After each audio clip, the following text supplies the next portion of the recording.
Well, hello, my friend. How are you today? If this is the first time you're seeing me, welcome. I come on every morning, Monday through Friday, to share a little bit about life and how I am navigating it in the hopes that it'll help you navigate yours a little bit easier. I grab a beverage. Today I'm using, is this not the cutest mug ever? I found this mug in France and it's so nice. It's so cute. So I'm having my coffee in this mug today. What are you drinking? And more importantly, what are you drinking it in? Did you know, I don't know if you feel this way, but I feel that things taste different when it's in different things. Does this make sense?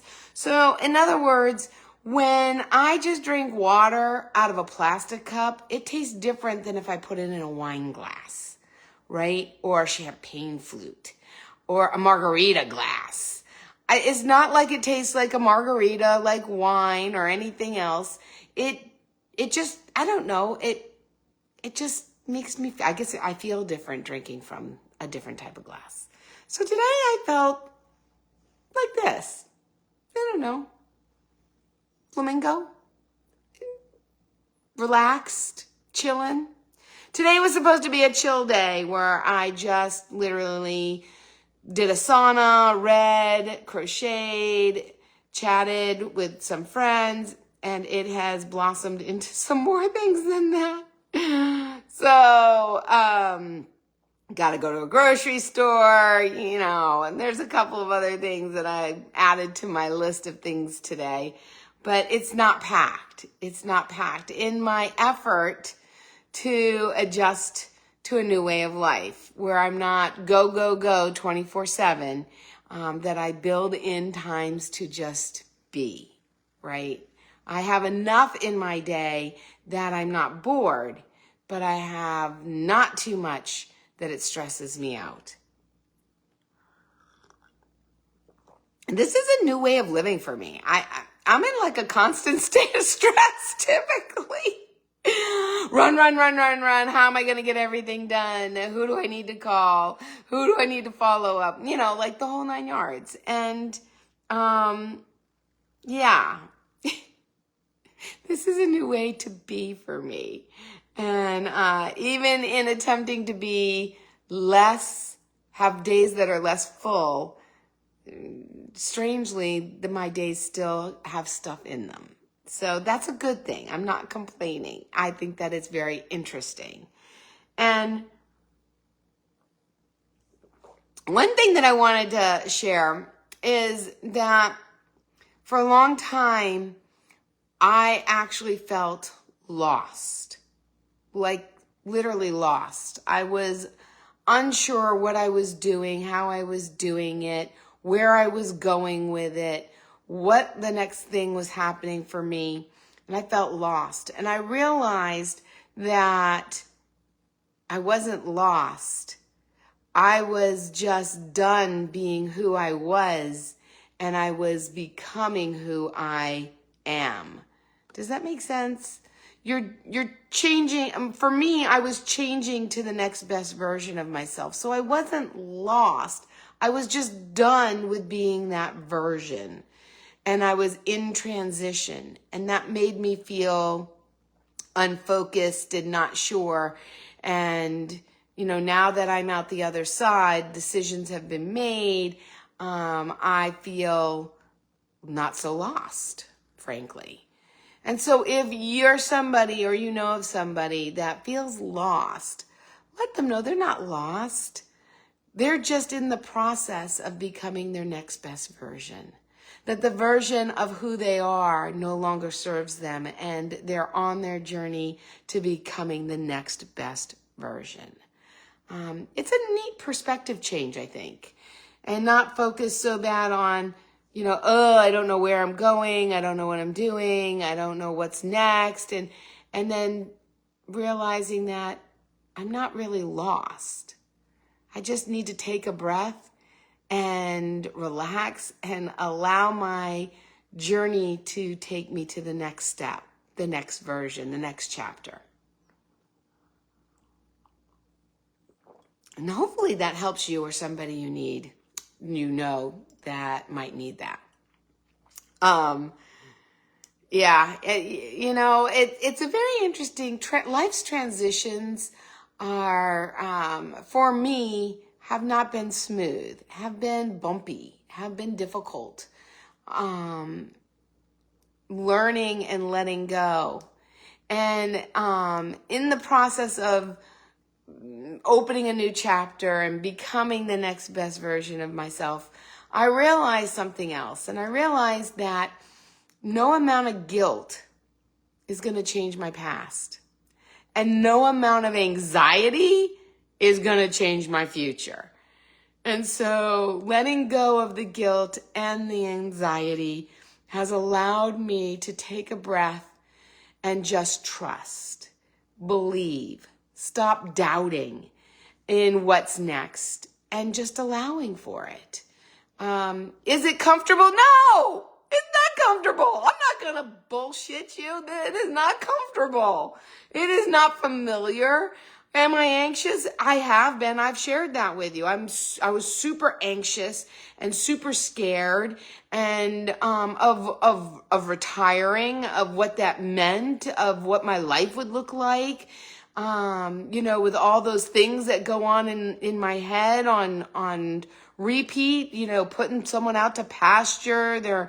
They don't really have much to share or much to contribute, and their days of impact are over, and all of that is not true and is not going to be my reality. But I had to let go of that anxiety. I had to become aware of my thoughts and my beliefs and rewrite them. Not discard them, but physically rewrite them, replace them, not ignore them. And so I have done the work. I've done the work, and I continue to do the work. I continue to feel anxious. I continue that, fear raises his head, and throws me for a loop sometimes. And now I nod my head and I take a deep breath and I acknowledge what it is. And I don't fall victim to it. I don't sit in it for too very long. And hopefully, if you're in a period of transition, you won't either. So here's what's going on for me. Oh, this is a new way to look at this. Very different than this way or this way, to look at it this way. Kind of reminds me of life, When we change the way we look at things, the things we look at change. A Wayne Dyer quote that I live by. So what's going on for me? I thought today was, an open day, like I said. And I've got things going on, not too many, but enough to not be bored. And tomorrow I'm playing mahjong for the first time. Very excited about that. I am also going to be calling my friend tonight, my friend Linda, and we are going to catch up. Got a lot of stuff to catch up on. It's amazing. I go through life, I don't know if you feel this way, but I go through life and I'm like, yeah, nothing really has been happening. Been pretty boring. Not a lot has gone on. But when I have my conversation a week later, either with my therapist or with my friend Linda, there's a lot that's gone on in the last week. Like a ton of stuff that's gone on. Yesterday, I walked for hours with a woman that's becoming a good, a friend of mine, and she's hosting a retreat in Bali, and I have decided to go. So I'm super excited. That's in November. That was a bucket list item to go and explore Bali, and I am really, really excited about going. And she found me a roommate. And I know some of you are like, ooh, you're going to share a room with someone you don't know. I love it. I absolutely love it. Why? Why do I love it? Because I find that the best connections are made as you're laying in bed with the lights out, just chatting. Yes? My daughter used to do what she called dark circle. And the connections and sharing happen when the lights are out. You don't see people's reactions to you, and you can just freely share without judgment, without feeling judged. And so, it's like a slumber party. It's like a slumber party. And if you knew what I was planning at the Women's Empowerment Experience, one of the things I was planning was actually a slumber party for women. And so I love slumber parties. And as an adult, I don't get to have them very much. And so this allows me, for a week to hang out and meet and learn about someone new. So I'm super excited. I'm super duper excited. So yeah, that's what has transpired yesterday. Duncan went with us. He went swimming, and there really wasn't a whole lot of water. He basically just laid in a puddle because the water wasn't really up high enough for him to swim. But he will be swimming on Saturday, because the community pool locally is doing a doggy swim. And when they close their pool to the public before they have it cleaned and pumped out, they allow all the dogs to come and swim. And they provide tennis balls and toys and all sorts of things. And they can go and they can lay in the kiddie pool, or they can swim in the adult pool. And when we're in town and available, I like to take Duncan. And this year we didn't go to the lake. So he's really itching to swim. And to be able to take him for like an hour or so, he used to stay the whole time. It's like 4 hours or something. He used to stay for like almost the whole time. Now I don't want to push him that hard. He probably would stay and then be super duper sore the next day, because he jumps. He runs and jumps and swims and gets out and like jumps again. He absolutely loves to swim. So it's good exercise for him. So that's what we're doing this weekend. And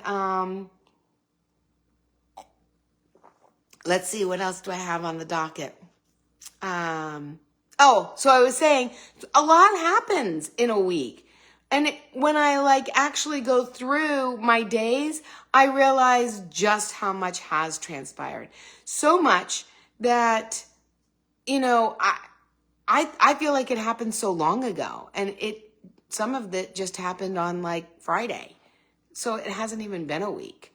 But so many things have happened, and it feels like forever ago at this point. So I feel like, yeah, nothing's really happening, but that's not true. That is not true. Yeah, there's a lot of things that have happened. And I'm excited. I'm excited. Can you feel two things at one time? Well, I hope so, because I can. I can feel excited and apprehensive. I can feel anger and disappointment. I can feel ones that feel like polar opposites, like excited and scared, like fearful and happy. Like those seem like polar opposites. But when I would think about retirement, I would think about the excitement, but I would also feel the scare or the fear that I was gonna be bored. I was not gonna have enough to do. I was gonna be put out to pasture, not have anything of value to share. So I can feel two emotions at the same time that appear to be like polar opposites. So if you're feeling multiple things today, just know you're not alone. You're not alone, not even close. I can love someone and be incredibly angry with them. I can love somebody and not like them. Yes or yes. I have somebody in my life right now that I love, but I don't like. I don't like their behavior. I don't like their actions. I don't like their decisions. Don't like them. Don't like much about them. But I still carry them in my heart. I still want the best for them. I still hope that they're happy, right? And so it's very interesting when I sit in analysis of certain things. And you know what? Throughout my life, I never had time for this. Let's face it. When I was in my 20s, I was super busy in my career. I was building my career, learning. I was getting married. In my 30s, I was having children and raising kids, balancing my relationship with my husband, with my relationship with my children, with my relationship with friends, building friendships, it was busy. I worked in addition to that. So my days were full, very full. And adding into that, my focus on health didn't leave a whole lot of time to really ponder these types of things. They just kind of happened and I addressed them, moved on. And now I have the, what's it called? The privilege, the honor, the opportunity to really take time and learn more about me, learn more about what I'm feeling. And you know what's the hardest part? Is that I realize that I don't even know what I want. I know a lot about what I don't want, but knowing what I want, yeah, that's a difficult question. Whether it's what do you want to do for dinner, or what do you want to do for the holidays, or what do you want to I don't know. What impact do I just don't, I don't have answers. I don't know what I want. Because for so many years, I focused on what everybody else wanted. What does my mom want me to do? What does my dad expect me to do? What do my friends want me to do? What do my teachers want me to do? What do my boss and my team need and want me to do? And I never sat and asked myself, I never had the luxury, that's the word, never had the luxury of sitting and asking myself, well, Amy, what do you want? What do you want? I was so focused on what everyone else wanted. And not that I don't care what everybody else wants, that's not true at all. But I'm actually having and taking the time to discover and determine, what do I want? What does Amy want? What is in Amy's heart? And it's weird. It is really weird. It is uncomfortable. It is unfamiliar. And I was like, I don't know. What do you want? I think it was Mother's Day, my daughter came and said, Mom, what do you want to do for Mother's Day? Do you want to, what restaurant? Do you want to go for a restaurant, or do you want to eat a special? I was like, I don't know. What are you thinking? She's like, no, Mom. What do you want? I was like, I don't know. I'm not really desiring anything special. You have anything that you desire? She's like, no, it's not what I desire. What do you want? And she would not let me divert or, anything. I had to make a decision on what I wanted. And it took me a while to decide, what do you want, Aim? And, I'm learning more and more how to navigate that field that I've not played on before. And if I have, it's been a long time, probably when I was single. Now, I got married in 91 and I met him in 89. So that's like almost 40 years of being with somebody and considering their wants and their desires and their hopes and their dreams. And not that mine take a back seat, but that I don't focus and make them mine a priority sometimes. And now's the time for me to do that. And I don't even know what I want. I'm lucky. I'm lucky because I have very few things that I've wanted to do that I haven't done. I can think of like two. I can think of one thing that I wanted to do that I didn't. And I can think of one thing that I regret doing. So I'm going to share them with you. The one thing that I wanted to do that I didn't was I wanted to create a video series for children about going to the doctor. Because at the time, my daughter was fearful. She started being fearful of going to the pediatrician. And she didn't understand the scale. She was scared of the scale. She didn't know what it was or what it did or how it felt.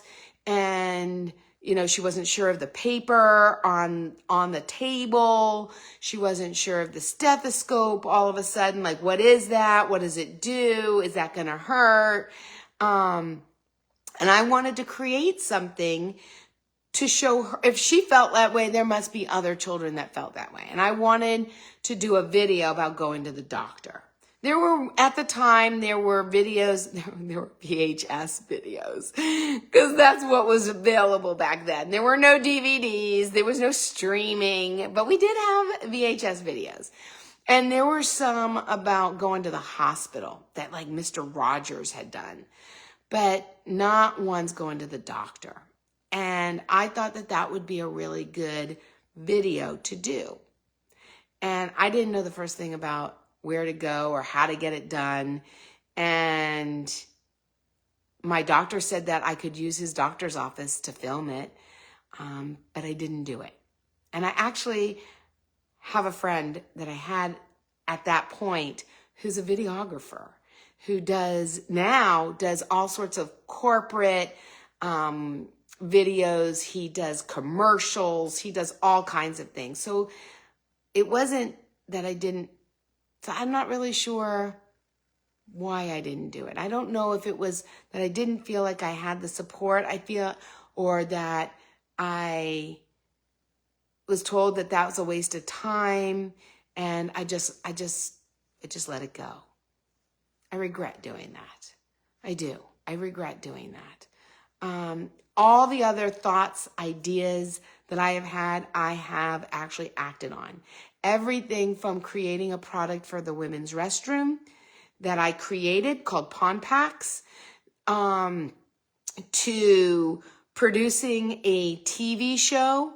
I wrote, directed, hosted, and produced a TV show, a TV special that aired on TV that I actually have. If you ever want to check that out, it's called Stretching Your Dollar, and it is on my YouTube channel. So go to my YouTube channel and check out Stretching Your Dollar. It was all about how to live your life for less by stretching your dollar. And I did that. And I had a Facebook page, and I did that. When I was asked to help parents raise their kids, raise money savvy kids, I created a course and coaching for that. So anytime I've had an idea or a thought, I've actually acted on it. Not the hardest, but the most interesting one, besides creating the TV show, when I knew no one, I had no money. That TV show was produced with zero out of my pocket. Zero. So if you have a desire, if you have a thought, if you have an idea and you don't have the money, don't think you can't do it, because I did it. If I can do it, you can do it. I didn't know anybody. Come on now. I didn't have contacts. I was a stay-at-home mom at the time. And it's amazing the doors that open when you decide to do something that you are divinely guided to do. When I decided to do PonPax, PonPax, you can look that up there. The Facebook page is still up. I've never taken it down, but you can see it's a product for the women's restrooms. I didn't have a clue what I was doing. I didn't have an engineering degree. I didn't know anything about distribution or accounting or any of it. And I created a product, packaging, a dispenser. I also created a trash can, a hands-free dispenser trash can. I wrote my own patent. I'm not an attorney. I'm not a patent attorney. And if I can do it, so can you. So can you. You are smart. Way smarter than you know. Way smarter than you believe. Isn't that the Winnie the Pooh thing? You're braver than you believe, smarter than you think, and loved more than you could possibly imagine, or something like that. And so you have it in you. If you have the idea, you also have the ability to fulfill on that idea. FYI, that's how it works. You don't have ideas that you can't fulfill, even though they look or seem or you believe to be impossible. My friend, I'm here to share with you that if you have an idea, you also have the ability to make that idea a reality. And when you take one step, other steps become apparent. You might not know what to do. When I did my product for the women's restroom, I didn't know. I just started calling places and said, hey, do you do prototypes? If so, how much are they? I asked, what are some things I should consider? I just asked a lot of questions. And that's how I learned. And people shared their expertise with me over the phone and directed me to others that could help me along my way. I didn't know anybody at all. I Googled. And nowadays, you've got ChatGPT and all these other AIs that make it even easier for you. So if you got that idea, you owe it to yourself and to the world to make that idea a reality, whatever that idea is. I don't know, how did I get on this subject? Oh, regrets. So the only regret I have is not doing that video. Well, not the only regret. That's one. The other regret to this day, and it might make me tear up, is my daughter was pretty sick. And she asked me if I could come up and be with her. And the timing of it was such that it was really tight, because I had my very first really big speaking opportunity, and I was leaving the very next day. And for me to go 3 hours up and 3 hours back, could I do it? I could. I could have. I would have been exhausted. I would have been tired. But I could have made it work. It would have increased my stress level like 100-fold. But I told her I couldn't come. To this day, that is my number one regret. My number one regret. She recovered. She became, and she is fine. And, but I regret that. That is literally my only regret in life, is that I told her no when she asked. It still breaks my heart that I did that. And she's okay. And I'm okay. And we're okay. But that is it. That would be my number one regret. Everything else I have fulfilled on. I have done. I have lived. The decisions that I made, I I never regretted, never. And that's a really good place to be so at peace with the decisions that I've made throughout my life and the things that I pursued.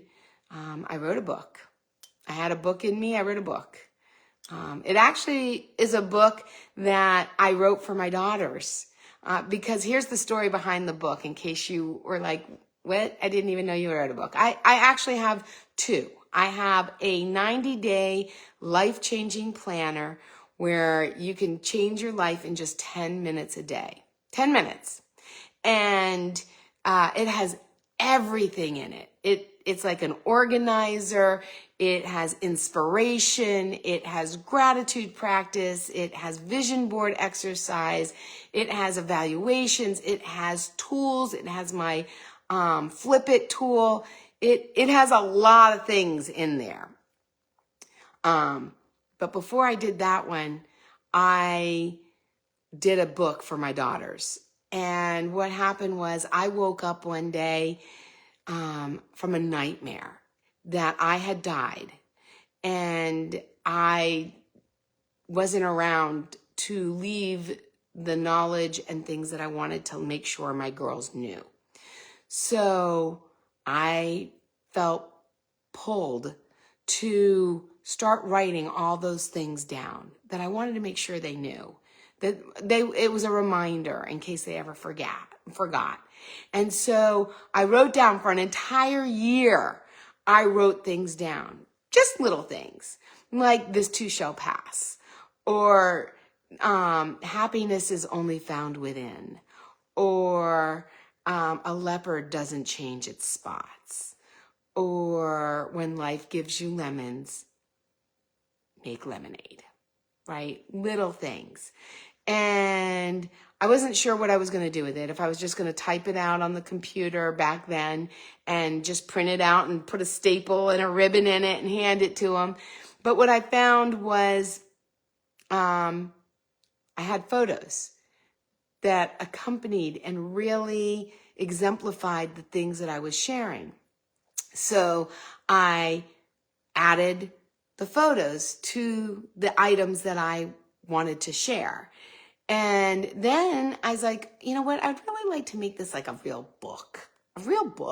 But who's going to print like one book? And this is when you don't know what you don't know. And I was like, all right. So I started Googling back then. Back then, I think it was Yahoo. I don't think Google was around even. And I found this company. Now, it was expensive. I want to say it was like $50 or $75 for a book. I think it was $55 for the book. And it was like 80 pages. 80 pages front and back. And I wrote that book for her.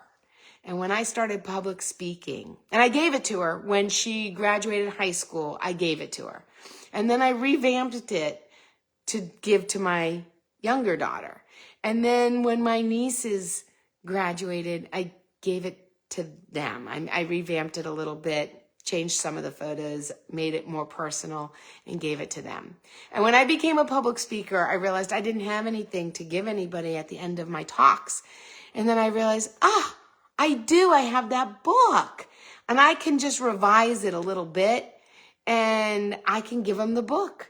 So I did. I revised it, and I got a publisher and published the book. And now you can get it on Amazon. It's called Words of Wisdom, What You Need to Know on the Road of Your Life's Journey. And it is a picture book for adults, for anybody, I would say high school up, anybody that can read and is interested. It's great for life's transitions. It's not a book that you need to read front to back. You can just open it, and it's a message, an inspirational message that you may need to hear on that given day. And so if you're interested, I'll have to try and find the link and put it in here. But Check it out. And if you, I've done all the things that I've had an idea for. I didn't know how to do them, but I just took the first step, which led to the second step and the third step. And then sometimes like I said, I was writing these things down thinking that I would just type it out and print it out and, put a staple in it or put it in one of those. Do you remember and they probably still have them. It's plastic. It's clear plastic, and you put the paper in, and then there's what do you call it? Like a sleeve. It's not a sleeve. It's a plastic thing that goes on the side so the papers don't fall out. And, I was thinking I was just going to do something like that maybe. Like that would be fancy. Never anticipated making it a book. And so you never know where that one thought, that one idea is going to lead to. And you have that thought and idea because you're the one that is supposed to create it. So on that note, I hope that whatever you have in your heart, maybe you've been thinking about something for a while. I hope that this is your invitation and your impetus, your push to do that thing, to check out the first step. Because even though you might not know every step, you don't need to know every step. Just take the first one. And after you do that, the second one will make itself apparent. And if you need some help, reach out. I'm happy to help if I can. And I hope that you have the most wickedly wonderful Wednesday, my friend. And I will catch you again tomorrow. Make it happen. I didn't even see that I had worn this. How serendipitous that I had chosen this particular sweatshirt to wear today. Make it happen, my friend. See you tomorrow.